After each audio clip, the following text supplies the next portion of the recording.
जिज्ञासु मित्रों, बहुत बहुत अभिनंदन है आप सभी का दिव्य सृजन में। प्रत्येक दिवस की भांति आज फिर हम यहाँ पर लाइव चर्चा का यह कार्यक्रम शुरू कर रहे हैं और लाइव चर्चा के इस कार्यक्रम में श्रीमद् भगवत गीता पर यह चर्चा आगे बढ़ रही है, जिसमें कि आज का विषय है क्षत्रिय धर्म क्या है। जी हाँ, भगवान श्री कृष्ण अर्जुन के शोक को दूर कर रहे हैं कि अर्जुन, तुझे कदापि शोक नहीं करना चाहिए कि तेरा पूरा कुल परिवार इस युद्ध भूमि में खड़ा है। शोक क्यों नहीं करना चाहिए? तो उसे समझा रहे हैं कि तुझे शोक इसलिए नहीं करना चाहिए क्योंकि वास्तव में जिनको तू मरा हुआ देखकर दुखी होने वाला है, या हो सकता है कि इस युद्ध में पता नहीं युद्ध में क्या हो और तेरी खुद की मृत्यु हो जाए, तेरी खुद की मृत्यु हो जाए, ऐसा भी तो हो सकता है। तो इसलिए तू इस शरीर को नश्वर समझ और शरीरी को शाश्वत समझ। यह शरीर भले ही नश्वर है लेकिन शरीरी शाश्वत है। शरीरी मतलब इस शरीर को धारण करने वाला जो शरीरी, जो जीवात्मा है, उसकी मृत्यु नहीं होती, उसका तो मोक्ष होता है। और वह जीवात्मा, वह देही, वह कभी नष्ट नहीं होता और ना वो कभी शस्त्रों से काटा जा सकता है। नैनम छिन्दन्ति शस्त्राणि नैनम दहति पावक न चैनम क्लेदिन्त्यापो न शोक्यति मारुतः कि ना वायु उसे सुखा सकते हैं, ना जल उसे गीला कर सकते हैं, भिगा सकते हैं, ना अग्नि उन्हें जला सकती है। तो उस आत्मा को तू जान ले, उस आत्मज्ञान को तू प्राप्त कर ले। आत्मज्ञान को प्राप्त कर लेने से तेरा मोह भंग होगा और तू समझ जाएगा कि उस आत्मा का पतन नहीं होता, वो कभी नहीं गिरता, उसकी मृत्यु कभी नहीं होती। शरीर मरते हैं, यह जीवात्मा, यह शरीरी। जैसे कि हम पुराने वस्त्रों का त्याग कर कर नूतन वस्त्र धारण करते हैं।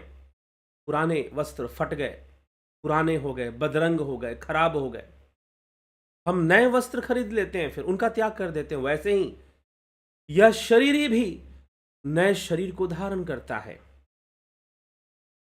पुराने शरीर को छोड़कर जो अब नष्ट हो गया या पुराना हो गया किसी कारण से, उनको छोड़कर वह नूतन शरीर को धारण, नव देह को धारण करता है, नया जन्म धारण करता है। तो इसीलिए यह शरीरी कभी नष्ट नहीं होता। इसलिए कभी ऐसा नहीं था कि तू नहीं था, और कभी ऐसा भी नहीं था कि मैं नहीं था, और कभी ऐसा भी नहीं कि यह राजा लोग नहीं थे। यह सब किसी न किसी दूसरे रूप में जरूर थे, दूसरे शरीर के माध्यम से अपनी अभिव्यक्ति दे रहे थे इसी संसार में। मृत्यु अगर होगी तो जन्म निश्चित है, जन्म है, जन्म हो गया है तो मृत्यु भी निश्चित है। दोनों ही ध्रुव है, मृत्यु भी निश्चित है, जन्म भी निश्चित है और साथ ही साथ मृत्यु भी निश्चित है, मरना भी निश्चित है। बस इस जन्म और मृत्यु के बीच में हम सब प्रकट होते हैं, नहीं तो अप्रगट रूप में रहते हैं। इंद्रियों के लिए हम जन्म और मृत्यु के बीच में ही प्रकट होते हैं। इंद्रियों के अनुभूतियों में हम सब एक दूसरे को प्राप्त कर लेते हैं, परंतु मरने वाला यह शरीर है। शरीरी कभी मृत्यु को प्राप्त नहीं होता, देही कभी मृत्यु को प्राप्त नहीं होता, वह तो देह को धारण करता है। तो देही कभी मृत्यु को प्राप्त नहीं होता, देह ही मृत्यु को प्राप्त होता है। इसलिए तुझे शोक नहीं करना चाहिए। लेकिन अगर तू उस शरीरी को मरा हुआ मान ले और शरीर को भी मान ले, फिर भी जन्म और मृत्यु निश्चित है और मृत्यु के बाद जन्म भी निश्चित है।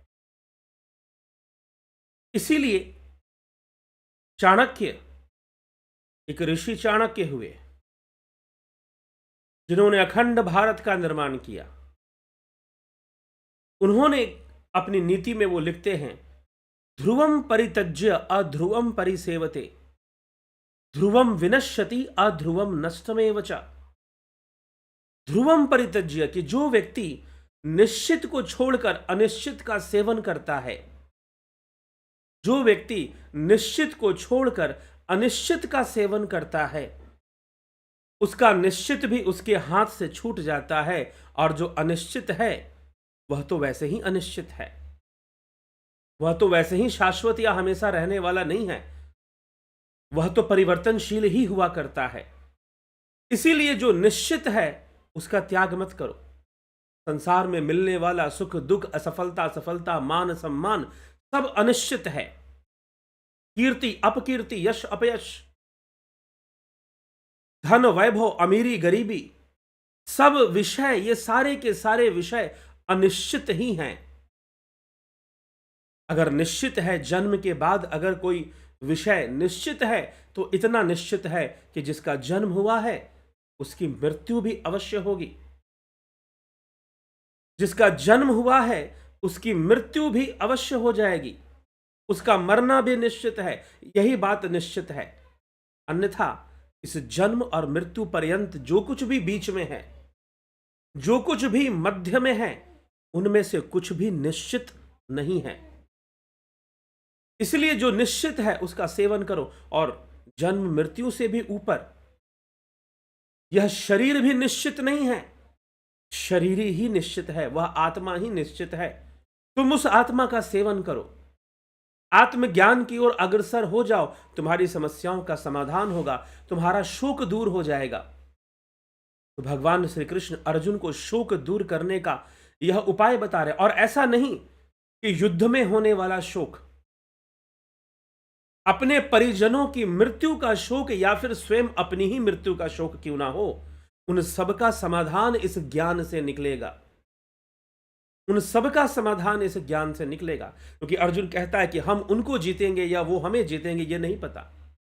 भगवान कृष्ण भी कहते हैं कि अगर तू मृत्यु को प्राप्त होता है तो भी शोक नहीं करना, क्योंकि शरीर ही कभी मरता नहीं है, शरीर ही मरता है। भगवान वह ज्ञान अर्जुन को दे रहे हैं जिससे कि वो शोक ना करे, शोक ना करे। वैसे कल हमने ये चर्चा किया कि शोक तो दुर्योधन भी नहीं कर रहा है कि कितने लोग मारे जाएंगे, मारे जाने तो जितने मरने, क्योंकि यह इनके मारे जाना, उसके अपने ही भाइयों का मारे जाना, अपने ही परिवार के परिजनों का मारा जाना, यह दुर्योधन के लिए महत्व नहीं रखता। उसके लिए महत्व रखता है अपना जमीन जायदाद प्रॉपर्टी। जब तक वो उससे छीनी नहीं जाएगी तब तक वो शोक क्यों करेगा। लेकिन यह ज्ञान मात्र अर्जुन के लिए नहीं है, दुर्योधन के लिए भी है, और संपूर्ण मनुष्य जगत मानव जाति के लिए भगवान कृष्ण यह ज्ञान दे रहे हैं। यदि हम उस आत्मा को जान लें तो हम अपने जीवन से समस्त शोकों को खत्म कर लेंगे। ज्ञानी भोगे ज्ञान से, अज्ञानी भोगे रोए। शोक तो आएगा, दुख तो आएगा, लेकिन उस दुख के प्रति जो रवैया है, उस दुख के प्रति जो आपका जो व्यवहार है, उस दुख को आप कैसे स्वीकार करोगे, इसमें अंतर पड़ जाएगा। ज्ञानी भोगे ज्ञान से, अज्ञानी भोगे रोए। जो अज्ञानी व्यक्ति है वह रो रो कर भोगता है दुख को, और जो ज्ञानी है वह ज्ञान से भोगता है। आज दुख आया है, कल दुख नहीं रहेगा, चला जाएगा। सुख को भी वो ज्ञान से ही भोगेगा। सुख आएगा तो भी मान के चलेगा आज सुख आया है, कल यह सुख नहीं रहेगा, चला जाएगा। तो सुख को भी वो इसी प्रकार से लेकर चलेगा। तो किसी में कभी मोहित नहीं होगा, ना दुख से मोहित होगा, ना सुख से मोहित होगा, ना विषयों से ज्यादा आसक्ति रखेगा, और धीरे धीरे वह मुक्ति का अधिकारी वही व्यक्ति बनेगा। उसी में समता की स्थापना हो पाएगी। भगवान कृष्ण यही सब बातें अर्जुन को समझा रहे हैं, सांख्य योग की बातें, आत्मज्ञान की बातें। लेकिन अब भगवान एक और माध्यम से अर्जुन को समझाने का प्रयास कर रहे हैं, एक दूसरा तर्क भी, जिसको समझना नितांत आवश्यक है। और उस विषय पर अभी तक भगवान कृष्ण ने अर्जुन को नहीं समझाया है, और वह क्या है, उसका धर्म और उसका कर्तव्य। तो भगवान कृष्ण अर्जुन से कहते हैं, स्वधर्म अपि चावेक्ष्य न विकंपतु मर्हसि धर्म्याधि युद्धार्थ श्रेयो अन्यत क्षत्रियस्य न विद्यते। और अपने छात्र धर्म को भी, अपने क्षत्रिय धर्म को भी देखकर भी तुझे विकंपित अर्थात कर्म से विमूढ़ नहीं होना चाहिए, कर्तव्य विमूढ़ नहीं होना चाहिए तुझे, विकंपित अर्थात विचलित नहीं होना चाहिए, क्योंकि धर्म में युद्ध से बढ़कर क्षत्रिय के लिए दूसरा कोई कल्याणकारक कर्म नहीं है। धर्म में युद्ध से बढ़कर एक क्षत्रिय के लिए दूसरा कोई कल्याणकारक कर्म नहीं है। अब यह क्षत्रिय धर्म क्या है? क्षत्रिय धर्म, जी हां, क्षत्रियों का धर्म क्या होता है? क्षत्रियों का धर्म, क्षत्रिय शब्द का अर्थ है छत्र प्रदान करना, छत्री वाले, ठीक है, छत्र प्रदान करना। क्षत्रिय, कई बार कहते हैं कि भाई ब्राह्मणों की पहचान उनके दंड से की जाती थी, कितना लंबा डंडा रखते हैं, सिर के ऊपर जा रहा है कि सिर के नीचे हो रहा है कि मात्र कंधे तक है। एक ऐसी भी मान्यता है कि क्षत्रियों की पहचान उनकी छतरी से की जाती थी कि उनके रथ के ऊपर कितनी बड़ी छतरी लगी हुई है, कुछ ऐसी भी मान्यता। लेकिन यहां जो इस शब्द का निरुक्त है या इसकी मीमांसा है क्षत्रिय शब्द की, वह यह है कि छत्र प्रदान करने वाला, सुरक्षा प्रदान करने वाला, जो रक्षक वर्ग है, जो सुरक्षा देने का कार्य करता है। राजाओं का काम होता था कि वह राज्य के अंदर न्याय की रक्षा करे, धर्म की रक्षा करे, समाज की रक्षा करें, नीतियों की रक्षा करें। इसीलिए उनको वह पद दिया जाता था, ताकि किससे बहुत भारी गलती हो तो उसे दंडित भी किया जा सके, उसे समझाया भी जा सके, बुझाया भी जा सके, और धर्म की रक्षा राज्य में हो सके। तो अर्जुन का जन्म जो है वो क्षत्रिय कुल में हुआ है। अब जन्म से भी वो क्षत्रिय हो रहा है। यद्यपि भगवान श्री कृष्ण श्रीमद् भगवद गीता में जन्म से किसी का वर्ण स्वीकार नहीं करते हैं, आगे इसकी चर्चा आएगी। जब 4 वर्णों का भगवान कृष्ण ने जब चर्चा की है, ब्राह्मण, क्षत्रिय, वैश्य, शूद्र, तो उसके वहां पर यह चर्चा आ जाएगी। जन्म से स्वीकार नहीं किया है, मात्र गुण और कर्म से स्वीकार किया है। ये श्रीमद् भगवद गीता में स्पष्ट रूप से, पहले भी हम इस पर चर्चा कर चुके हैं। अब श्रृंखला में चलेंगे तो श्लोकों पर आधारित वो चर्चा हो जाएगी कि भगवान कृष्ण क्या कहते हैं इस विषय में। तो अर्जुन का धर्म, अर्जुन अपने कर्म से क्षत्रिय है, योद्धा है। स्वयं भगवान शिव ने भी उसे पशुपास्त्र दिया है, तपस्या से उसने प्राप्त किया है, शक्तियां भी प्राप्त की है, दिव्यास्त्र हैं उसके पास। द्रोणाचार्य जो स्वयं धनुर्वेद के सबसे बड़े आचार्य हैं, उन्होंने धनुष विद्या सिखाई है अर्जुन को, और एक बहुत ही पारंगत परिपक्व धनुर्धर है वो, योद्धा है वो। और उसके ऊपर यह कर्तव्य है कि वो धर्म की रक्षा करे, धर्म की रक्षा के लिए वो हमेशा तत्पर हो। इसलिए एक क्षत्रियों को कहते हैं कि ब्राह्मण और क्षत्रिय में कितना अंतर, बस इतना अंतर कि कोई ऐसा व्यक्ति जिसको समस्त शास्त्रों का भी ज्ञान हो और साथ ही साथ शास्त्र ज्ञान के साथ उसे शस्त्र ज्ञान भी हो, तो वो क्षत्रिय होगा। लेकिन उसके लिए शास्त्र ज्ञान होना भी उचित है, तभी तो वो धर्म अधर्म का निर्णय ले पाएगा कि कहां धर्म हो रहा है, कहां अधर्म हो रहा है। और उस धर्म अधर्म को अगर रोकना है तो शास्त्र से रोकना है या शस्त्र से रोकना है। अगर अधर्म फैल रहा है तो उसे जिस विधि से रोकना है, क्षत्रिय का कर्तव्य है कि उसे रोकने का प्रयास करे। सफलता मिलना, विजय प्राप्त होना अलग विषय है, लेकिन धर्म हेतु युद्ध करना यह उसका परम धर्म है, उसका ड्यूटी है, उसका कर्तव्य है। तो अर्जुन का यह कर्तव्य है कि इस धर्म की रक्षा में जो युद्ध लड़ा जा रहा है, दुर्योधन के द्वारा जो भयानक अधर्म हो रहे हैं, अपनी ही कुलवधू को भरी सभा में निर्वस्त्र करने का प्रयास करना, चौरस के खेल में छल पूर्वक पांडवों को हराना और उनको वनवास भेज देना, और वनवास में भी छुपकर उनकी हत्या करने का प्रयास करना, द्रौपदी का फिर से हरण करने का प्रयास करना, ये सारी घटनाएं जो अधर्म पूर्वक दुर्योधन किए जा रहा था, और उसको लग रहा था कि शायद दुनिया ऐसे ही है, मैं ऐसे ही चलता रहूंगा। ज्यादातर ऐसे लोगों को यह भ्रम हो जाता है कि हम तो लोगों को डरा धमका के काम चला लेते हैं, ऐसे काम चला लेते हैं, हम चला ही लेंगे, शायद हमेशा ही चल जाएगा। लेकिन नहीं, प्रकृति पलटती है, समय बदलता है, और बड़े से बड़े ताकतवर लोग भी बहुत कमजोर दिखाई देने लग जाते हैं, बहुत बेबस दिखाई देने लग जाते हैं, जो एक समय पे बहुत ताकतवर थे। तो प्रकृति का खेल है, लेकिन मनुष्य परिवर्तन नहीं चाहता। वो सोचता है कि बस मैं बना रहूं, ताकत से ही बना रहूं, मेरी ही ताकत चलती रहे। दुर्योधन को भी ऐसा मोह हो गया है। गीता का उपदेश मात्र अर्जुन नहीं, दुर्योधन को भी चाहिए, लेकिन बहुत प्रयास किया श्री कृष्ण ने, वह सुनने को कहां तैयार। इसीलिए युद्ध अब अवश्य होगा, धर्म की रक्षा के लिए। हिंसा करने वालों को हिंसा करते हुए छोड़ देना कोई अहिंसा नहीं होती।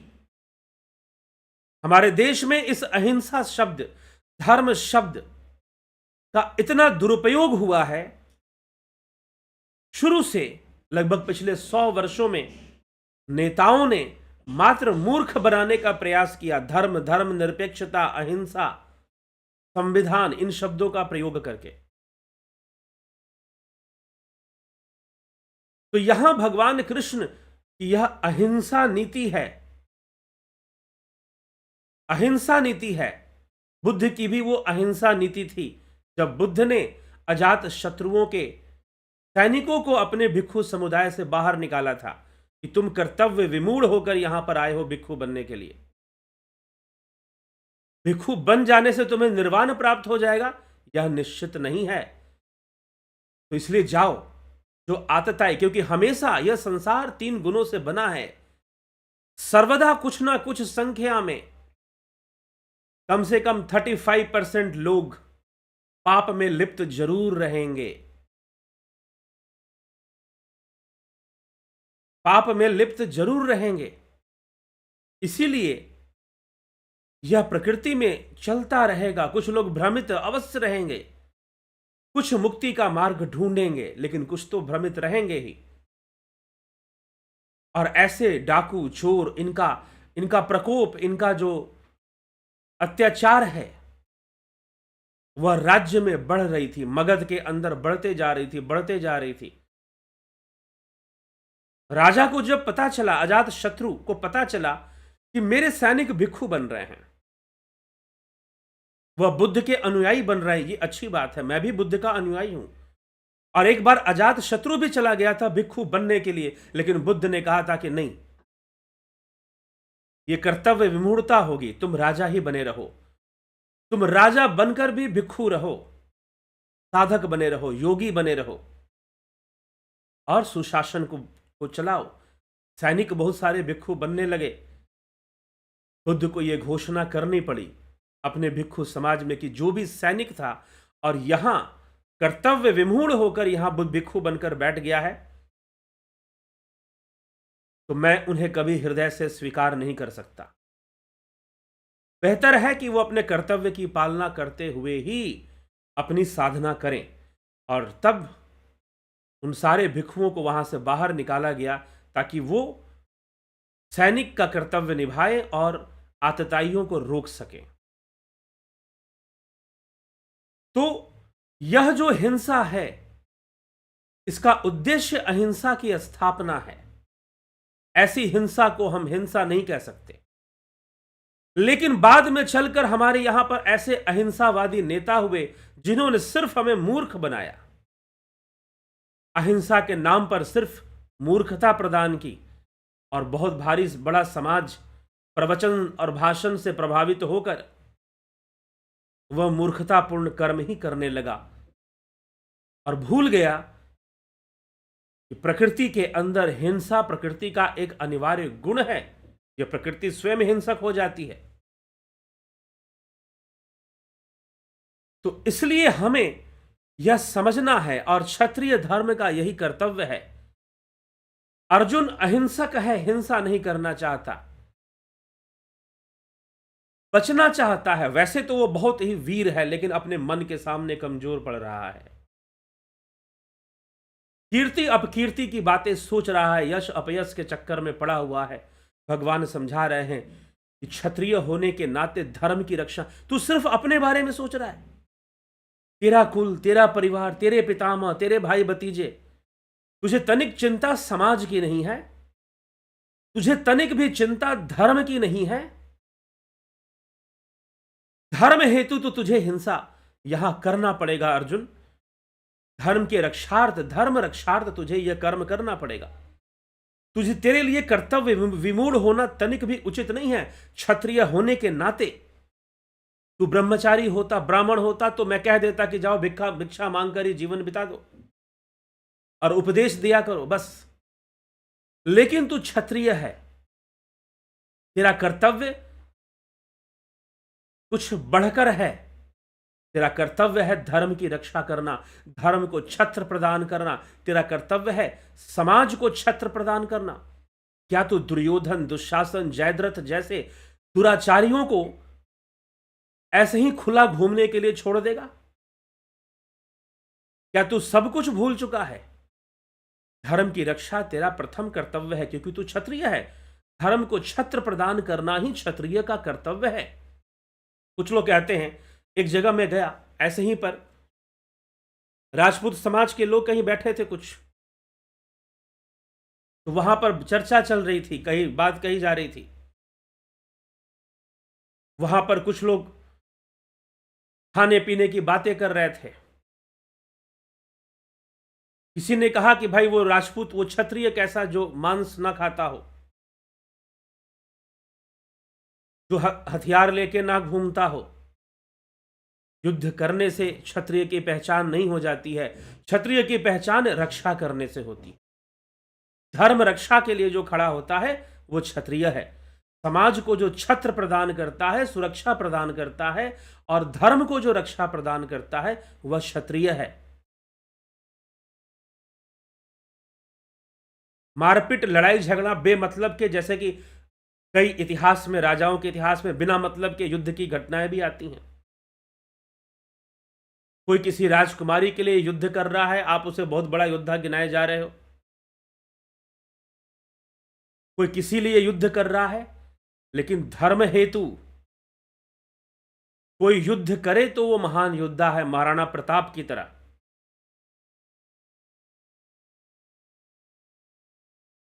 लेकिन जो मात्र अपने स्वार्थ हेतु, अपनी कामना हेतु व्यर्थ ही युद्ध करता है, तो ऐसे को हम क्षत्रिय कैसे कह सकते हैं?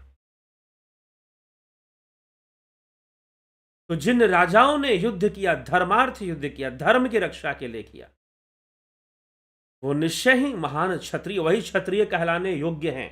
नहीं तो ऐसे तो लड़ते रहो, लड़ते रहने मात्र से कोई क्षत्रिय थोड़ी ना हो जाता है।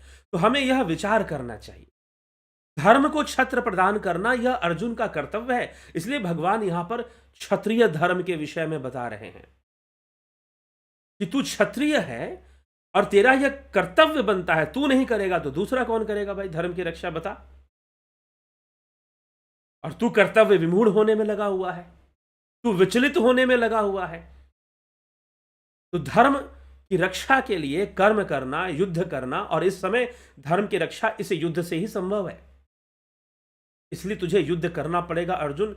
यह उचित नहीं है कि तू युद्ध नहीं करेगा। और यही भगवान कृष्ण कहते हैं, स्वधर्म अपि चावेक्ष्य न विकम्पितुमर्हसि धर्म आदि युद्धाक्षयो अन्यत्र क्षत्रियस्य न विद्यते। अपने छात्र धर्म को देखकर भी तुझे विचलित होना उचित नहीं होगा, क्योंकि धर्म में युद्ध से बढ़कर क्षत्रिय के लिए दूसरा कोई भी कल्याणकारक कर्म नहीं हो सकता।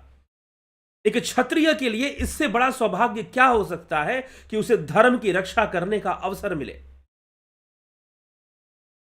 एक क्षत्रिय के लिए इससे बड़ा कोई दूसरा अवसर नहीं हो सकता, कोई दूसरा विषय नहीं हो सकता कि उसे अपने जीवन में धर्म युद्ध करने का अवसर प्राप्त हो, धर्म के लिए, धर्म रक्षा में अपने प्राणों को निछावर करने का अवसर उसे मिले। यही परिभाषा श्रीमद् भगवद गीता में एक क्षत्रिय का भगवान श्री कृष्ण प्रदान कर रहे हैं, दे रहे हैं। और यही समझना चाहिए, क्षत्रिय गुण कर्म को धारण करना चाहिए। और जब धर्म के ऊपर संकट हो तो चाहे किसी का किसी भी कुल में जन्म हुआ हो, उसे क्षत्रिय बनकर खड़ा हो जाना चाहिए। तो धर्म धर्म रक्षार्थ, धर्म रक्षार्थ जो छत्र प्रदान करने के लिए, धर्म की रक्षा हेतु। और यहां पर ऐसा सौभाग्य भगवान कृष्ण कह रहे हैं, कितना बड़ा सौभाग्य है तेरा, कितना एक एक योद्धा के लिए, एक क्षत्रिय के लिए यह सबसे बड़ा सौभाग्य होता है कि उसे धर्म युद्ध लड़ने का अवसर प्राप्त हो, उसे धर्म हेतु युद्ध करने का अवसर प्राप्त हो। और हे अर्जुन, तुझे ऐसा अवसर प्राप्त हो रहा है, भला तुझसे अधिक भाग्यशाली कौन होगा? तो तू अपने छात्र धर्म का त्याग नहीं कर सकता, यह तेरे लिए कल्याणकारक नहीं है, श्रेयस्कर नहीं है। क्षत्रियस्य अन्यत श्रेयः न विद्यते। भला एक क्षत्रिय के लिए इससे बढ़कर क्या हो सकता है कि उसे धर्म रक्षार्थ युद्ध करने का अवसर प्राप्त हो? यह तेरा सौभाग्य है। इसलिए तू बिना शोकग्रस्त हुए, यदृक्षया शोपपन्नम स्वर्ग द्वारम पावृतम सुखिना क्षत्रिया पार्थ लभन्ते युद्ध मीदृशम दक्ष यदृक्षया उपपन्नम अपावृतम स्वर्ग द्वारम च पार्थ क्षत्रिया सुखिनः ईदृशम युद्धम लभन्ते। अपने आप प्राप्त हुआ खुला हुआ स्वर्ग का द्वार है यह जो धर्म युद्ध है, तेरे लिए स्वर्ग का द्वार है, अपने आप खुला हुआ। हे प्रथानंदन क्षत्रिय, वे क्षत्रिय बड़े सुखी भाग्यशाली हैं जिनको ऐसा युद्ध प्राप्त होता है। सुखिनः क्षत्रियः पार्थ लभन्ते युद्धमीदृशम्। सुखिनः क्षत्रिया पार्थ लभन्ते युद्धमीदृशम्, कि वह क्षत्रिय बड़े भाग्यशाली हैं, बड़े भाग्यवान होते हैं जिनको धर्म युद्ध करने का अवसर प्राप्त होता है, अवसर प्राप्त होता है। तो अर्जुन, तुझे भी यह महान अवसर प्राप्त हो गया है कि तू धर्म युद्ध कर, और यह स्वर्ग का द्वार खुला हुआ है। इसलिए अथ चेत्वमिमं धर्मयं संग्रामं न करिष्यसि।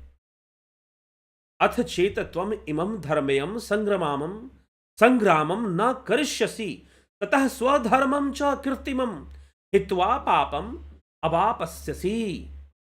अब अगर तू यह धर्म में युद्ध नहीं करेगा तो अपने धर्म और कीर्ति का त्याग करके पाप को ही प्राप्त होगा। अगर तू ये सोच रहा है कि मेरे गुरुजन सामने खड़े हैं, मेरे पितामह सामने खड़े हैं, मेरा कुल सामने खड़े हैं, तुझे बड़े कुल की चिंता है, बड़े पितामह की चिंता है, लेकिन तुझे धर्म की चिंता तो नहीं है। तुझे धर्म की चिंता तो भाई बिल्कुल नहीं है। और अगर तू यह धर्म युक्त युद्ध त्यागता है तो महापापी कहलाएगा, तू महापापी ही कहलाएगा और कुछ भी नहीं कहलाएगा। तेरे द्वारा बहुत बड़ा पाप हो जाएगा अर्जुन, बहुत भयानक पाप होगा अगर तू यह युद्ध नहीं करेगा। अब धर्म का दृष्टिकोण, सामाजिक दृष्टिकोण, व्यवहारिक दृष्टिकोण भगवान कृष्ण अर्जुन को दे रहे हैं।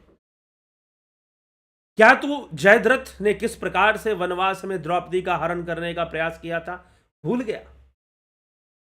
क्या तू भूल गया कि किस प्रकार से चीरहरण हुआ, किस प्रकार से तुम्हें मूर्ख बनाया गया, किस प्रकार से कौन सी घटनाएं घटी? और तुम्हारे साथ ही नहीं, अन्य और भी कई लोगों के साथ दुर्योधन का लोभ, लालच, अनीति इसी दिशा में उसे ले जाती है। सारे उपाय किए गए उस मूर्ख को समझाने के लिए, और अब यहां पर बात धर्म और अधर्म की आ चुकी है। अर्जुन, तुझे निर्णय लेना पड़ेगा। और अगर तू युद्ध छोड़ता है तो यह मत सोच लेना कि तू पितामह की हत्या से बच गया, द्रोणाचार्य की हत्या से बच गया, उन पर शस्त्र लाने से बच गया तो बहुत बड़ी तेरी रक्षा हो जाएगी। नहीं, तू समाज का बहुत बड़ा दोषी होगा, तू समाज का, इस राष्ट्र का बहुत बड़ा पापी बनेगा। तू मात्र अपनी कीर्ति के बारे में सोच रहा है, अपने बारे में सोच रहा है। तुझे धर्म की कोई चिंता नहीं, तुझे समाज की कोई चिंता नहीं। और यह क्षत्रिय धर्म शिक्षा नहीं देता। अगर तू क्षत्रिय है तो समाज को, धर्म को और सामाजिक धर्म को छत्र प्रदान करना तेरा कर्तव्य है, इसलिए तू कर। और अगर तू नहीं करता तो यह मत सोचना कि तू पाप से बच गया, उल्टा तू और बहुत बड़ा पापी सिद्ध हो जाएगा। भगवान इस तरह से भी अर्जुन को समझा रहे हैं कि अब अगर तू यह धर्म में युद्ध नहीं करेगा तो अपने धर्म और कीर्ति का त्याग करके पाप को प्राप्त हो जाएगा, पाप को प्राप्त हो जाएगा। ठीक, पाप युक्त तेरा जीवन हो जाएगा। इसीलिए तू युद्ध कर। च भूतानि अपि ते अव्याम अकीर्तिम कथयिष्यन्ति अकीर्ति संभावितस्य मरणात् च अतिरिच्यते।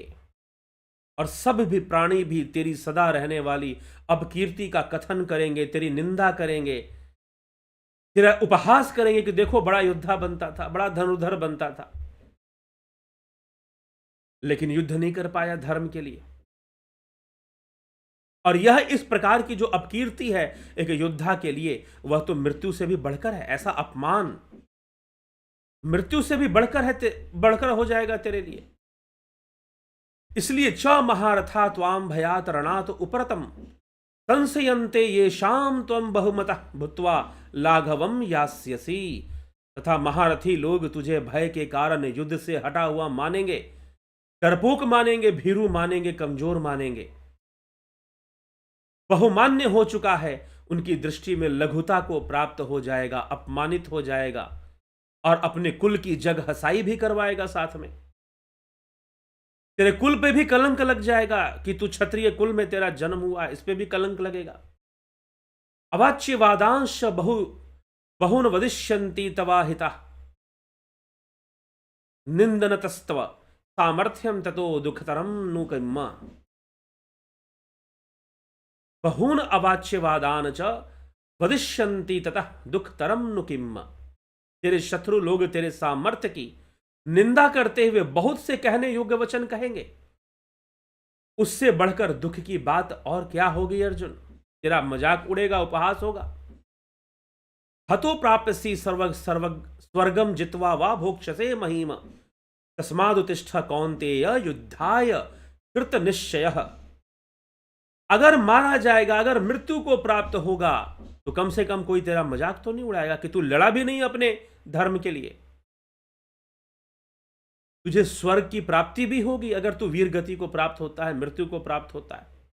और अगर युद्ध में जीत जाएगा तो पृथ्वी का राज्य भोगेगा। अतः हे कुंती नंदन, युद्ध के लिए निश्चय करके खड़ा हो जा।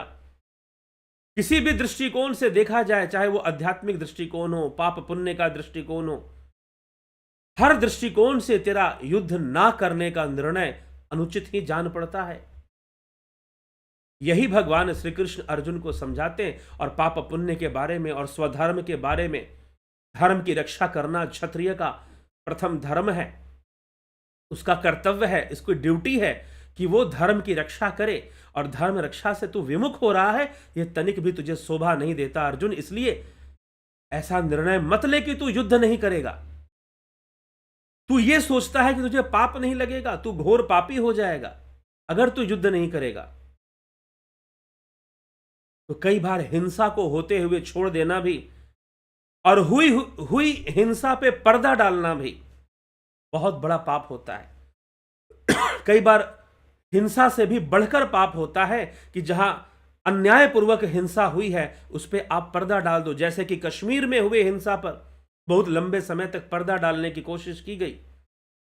जैसे मालाबार केरला में 1921 में भयंकर हिंसा हुई, अन्यायपूर्वक हुई, उस पर पर्दा डालकर रखा गया। अभी भी बहुत लोग नहीं जानते कि क्या हुआ था। बहुत लोग इस विषय को नहीं समझते।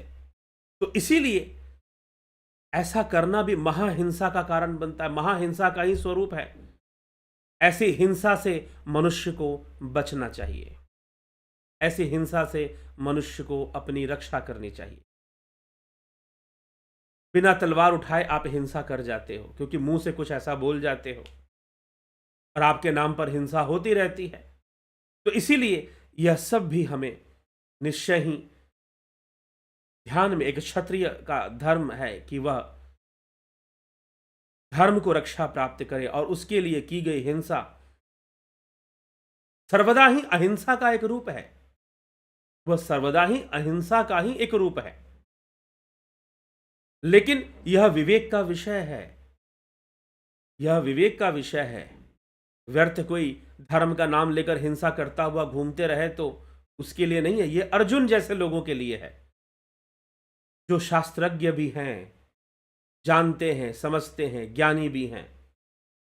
वो समझे और समझकर इस महापाप से अपनी रक्षा कर लें। महापाप होता है जब आप स्वयं को बहुत अच्छा दिखाने के लिए, अपने आप को बहुत अहिंसक, बहुत बढ़िया, बहुत एकदम साउंड दिखाने के लिए आप गलत चीजों को होने देते हैं, छोड़ देते हैं। इसलिए हमें विवेक से विचार करना चाहिए। और क्षत्रिय धर्म का यही, क्षत्रिय धर्म क्या है, यही विषय है हमारा आज का। तो क्षत्रिय धर्म का अर्थ ही है छत्र प्रदान करना, धर्म की रक्षा करना, न्याय की रक्षा करना। यह क्षत्रिय धर्म है और इसके प्रति जागरूक होना चाहिए। जो भी स्वयं को क्षत्रिय समझता है या क्षत्रिय बनना चाहता है, उसे इसी विषय के प्रति जागरूक होना चाहिए और जागरूक होकर उसे क्षत्रिय धर्म का पालन करना चाहिए। ये उपदेश भगवान श्री कृष्ण अर्जुन को समझा रहे हैं। अर्जुन के लिए विशेष है क्योंकि वह विमुख हो रहा है युद्ध से और महापाप का भागी बनता है। महापाप का भागी बन जाता है अगर वह युद्ध नहीं करता है तो, क्योंकि यह युद्ध धर्म रक्षार्थ है और उसे करना पड़ेगा। तो हमें इसी प्रकार से हमें समझना चाहिए और समझकर विचार कर कर अपने कर्म में लगना चाहिए। तो चलिए, जहां तक संभव है, जो संभव है, जिस व्यक्ति से धर्म के लिए वो कर्म करना चाहिए। भगवान राम जब पुल बांध रहे थे तो उस समय एक गिलहरी, जो कि वानरों की तरह बहुत ताकतवर नहीं है, कोई भीमकाय नहीं है, फिर भी जो भी कर सकती है कर रही है। तो प्रत्येक मनुष्य को अपने सामर्थ्य से धर्म रक्षा में, धर्म हेतु जो भी कार्य हो सके वो करे, जो संभव है वो करे धर्म रक्षा में। इस ऐसी सोच लेकर लोगों को कर्म में लगना चाहिए। चलिए, इसी के साथ में विचारों को विराम दूंगा। तो आज आपके कमेंट या कोई इस प्रकार की चर्चा तो नहीं हो पाएगी, व्यस्ततावश यह वीडियो आपको प्रीमियर में मिल रहा है। तो चलिए, हम विराम देते। फिर भी आप कमेंट कीजिए, प्रश्न कीजिए, भविष्य में उनके ऊपर विचार किया जाएगा, उत्तर दिया जाएगा। तो बहुत बहुत आभार आप सभी का। और यदि आप ध्यान योग का कोर्स भी शुरू हो जाएगा 20 दिसंबर से, आप ज्वाइन करना चाहते हैं, जरूर लाभ उठाइए, ध्यान योगी बनिए। ध्यान योग की भी गहन चिंतन और चर्चा भगवद गीता में प्राप्त होती है। प्राकृतिक चिकित्सा से अपने स्वास्थ्य को सही रखिए। खुद सही रहेंगे तभी तो कुछ समाज के लिए कर पाएंगे, दूसरों के लिए कुछ कर पाएंगे। तो ध्यान योग हमें करना चाहिए और सीखकर अपनी आत्मा को हम जान पाएं, उस शरीरी को जान पाएं, उस देही को हम जान पाएं और जानकर हम अपना विवेक जागृत कर सकें और इस संसार में रहते हुए भी सफलतापूर्वक जीवन व्यतीत कर सकें। यही जीवन की सफलता है कि एक अच्छा जीवन आप व्यतीत कर सकें। चलिए, ये तभी होगा जब हम आत्मा को जानेंगे, आत्मज्ञान की ओर बढ़ेंगे, तभी संभव है, नहीं तो संभव नहीं। तो चलिए, इसी के साथ मैं विराम देता हूं आज के इस व्याख्यान को। बहुत बहुत आभार आप सभी का। जुड़े रहें, बने रहें, लाभान्वित होते रहें। और आपको अगर विचार सही लगते हैं, श्रेष्ठ लगते हैं, तो अवश्य शेयर भी कर दिया करें। जहां तक संभव हो वहां तक शेयर करें, ठीक है। जितना शेयर करने में आप मेहनत कर सकते हैं, वह भी एक तरह से आप धर्म का ही कार्य समझिए। तो बहुत बहुत आभार आप सभी का।